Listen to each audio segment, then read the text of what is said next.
പ്രിയമുള്ളവരെ, വചനജ്വാല 1697 ദിനത്തിലേക്ക് പ്രവേശിക്കുന്ന ഇന്ന് ഏപ്രിൽ 24 വെള്ളിയാഴ്ച എല്ലാവർക്കും ഏറ്റവും സുന്ദരമായ ഒരു സുപ്രഭാതം ആശംസിക്കുന്നു. ഇന്ന് നമ്മൾ ബാറൂക്കിന്റെ പുസ്തകം 2-ാം അധ്യായം 1 മുതൽ 18 വരെയുള്ള തിരുവാക്യങ്ങളാണ് ശ്രവിക്കുക.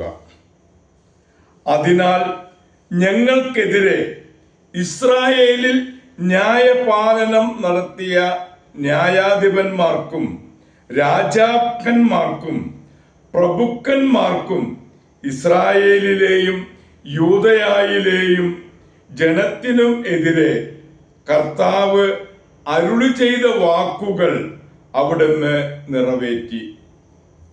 മോശയുടെ നിയമത്തിൽ എഴുതിയിരിക്കുന്നതിന് അനുസൃതമായി ജെറൂസലേമിനോട് അവിടുന്ന് പ്രവർത്തിച്ചതുപോലെ ആകാശത്തിന് കീഴിൽ മറ്റെങ്ങും സംഭവിച്ചിട്ടില്ല.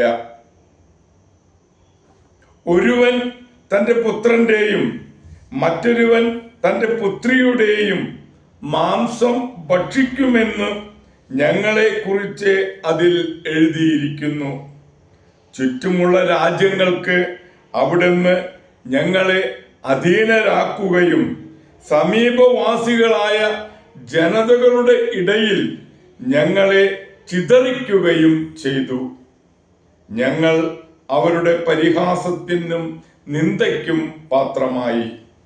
ഞങ്ങളുടെ ദൈവമായ കർത്താവിന്റെ സ്വരം ശ്രവിക്കാതെ ഞങ്ങൾ അവിടുത്തേക്കെതിരായി പാപം ചെയ്തതിനാൽ ഉന്നതി പ്രാപിക്കാതെ നിലം പറ്റി. നീതി ഞങ്ങളുടെ ദൈവമായ കർത്താവിനുള്ളതാണ്. എന്നാൽ ഞങ്ങൾ ഞങ്ങളുടെ പിതാക്കന്മാരെ പോലെ ഈ നാൾ വരെ ലജ്ജിതരാണ്. ഞങ്ങളുടെ മേൽ വരുത്തുമെന്ന് കർത്താവ് അരുളി ചെയ്ത അനർത്ഥങ്ങൾ ഞങ്ങൾക്ക് സംഭവിച്ചിരിക്കുന്നു.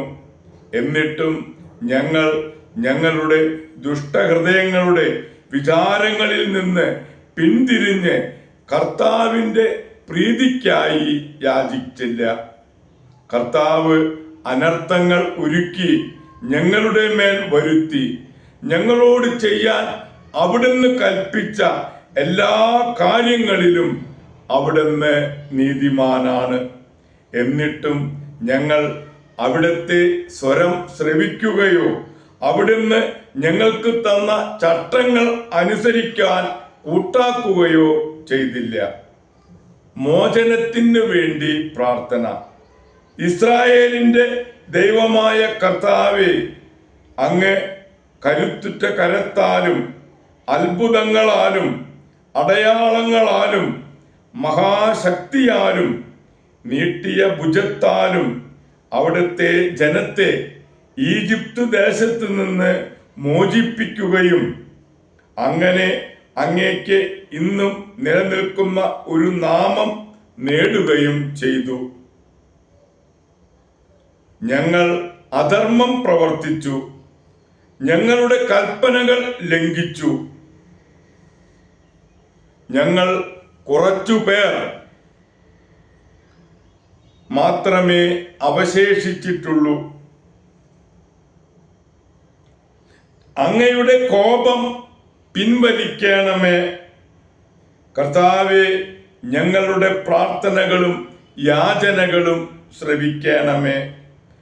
അങ്ങയെ പ്രതി ഞങ്ങളെ രക്ഷിക്കണമേ.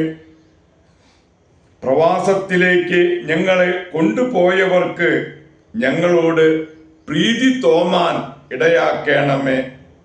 അങ്ങനെ അവിടുന്ന് ഞങ്ങളുടെ ദൈവമായ കർത്താവാണെന്ന് ഭൂമി മുഴുവൻ അറിയട്ടെ. എന്തെന്നാൽ ഇസ്രായേലും അവന്റെ സന്തതികളും അവിടുത്തെ നാമത്താലാണ് അറിയപ്പെടുന്നത്. കർത്താവേ, അങ്ങയുടെ വിശുദ്ധ വാസസ്ഥലത്ത് നിന്ന് ഞങ്ങളെ കടാക്ഷിക്കുകയും ഞങ്ങളോട് കാരുണ്യം കാണിക്കുകയും ചെയ്യണമേ. കർത്താവേ, ചെവി ചായ്ച്ച് കേൾക്കണമേ. കർത്താവെ, കണ്ണു തുറന്ന് കാണണമേ. ശരീരത്തിൽ നിന്ന് പ്രാണൻ വേർപെട്ട് പാതാളത്തിൽ മരിച്ചു കിടക്കുന്നവർ കർത്താവിനെ മഹത്വപ്പെടുത്തുകയോ നീതിമാനെന്ന് പ്രഘോഷിക്കുകയോ ചെയ്യുകയില്ല. എന്നാൽ കർത്താവെ, വലിയ ദുഃഖമനുഭവിക്കുന്നവനും ക്ഷീണിച്ച് കുനിഞ്ഞു നടക്കുന്നവനും വിശന്ന് പൊരിഞ്ഞ് കണ്ണ് മങ്ങിയവനും അങ്ങയെ മഹത്വപ്പെടുത്തും. അങ്ങയുടെ നീതി പ്രഘോഷിക്കും. ദൈവത്തിൻ്റെ തിരുവചനമാണ് നാം ശ്രവിച്ചത്. പ്രിയമുള്ളവരെ, ആഗോള കത്തോലിക്ക സഭയിൽ ഇന്ന് രക്തസാക്ഷിയായ വിശുദ്ധ ഫിഡേലിസിനെ അനുസ്മരിക്കുന്ന പൊൻസുദിനം. മാർക്ക് എന്നായിരുന്നു യഥാർത്ഥ പേര്. പഠനത്തിന് ശേഷം വക്കീലാവുകയും ദരിദ്രർക്ക് വേണ്ടി ജീവിതം ആരംഭിക്കുകയും ചെയ്ത മാർക്ക് അഭിഭാഷക ജോലി ഉപേക്ഷിച്ച് കപ്യൂച്ചൻ സഭയിൽ ചേർന്ന് ഫിഡേലിസ് എന്ന പേർ സ്വീകരിച്ചു. വൈദികനായി പ്രഭാഷണങ്ങൾ വഴി അനേകം കാൽവിനിസ്റ്റുകളെ മാനസാന്തരപ്പെടുത്തിയത് കാൽവിനിസ്റ്റുകൾക്ക് പൊറുക്കാൻ കഴിഞ്ഞില്ല. അവർ ഫാദർ ഫിഡേലിസിനെ അടിച്ചും കുത്തിയും കൊല്ലുകയാണ് ഉണ്ടായത്. പ്രിയമുള്ളവരെ, രക്തസാക്ഷിയായ വിശുദ്ധ ഫിഡേലിസിന്റെ മാധ്യസ്ഥം യാചിച്ച് ഇന്നത്തെ ഈ നല്ല ദിവസത്തിലേക്ക് നമുക്ക് പ്രവേശിക്കാം. എല്ലാവർക്കും നല്ല ഒരു വെള്ളിയാഴ്ച ദിവസം ആശംസിക്കുന്നു. ദൈവം നമ്മെ ഓരോരുത്തരെയും സമൃദ്ധമായി അനുഗ്രഹിക്കട്ടെ.